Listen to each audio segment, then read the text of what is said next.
சொர்க்கம் என்னை சீராட்ட வரணும், பொன்னி பொன்னி நதி நீராட வரணும், என்னை என்னை நீதம் நீயாள வரணும்.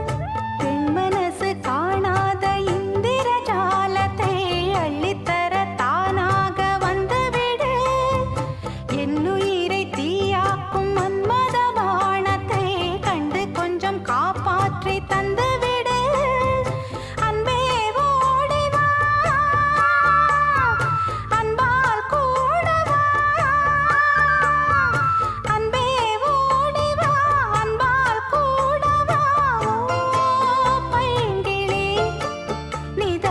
என்னை தொட்டு நெஞ்சை தொட்டு என்னை தொட்டு அள்ளிக்கொண்ட மங்கை பேரும் என்னடி எனக்கு சொல்லடி.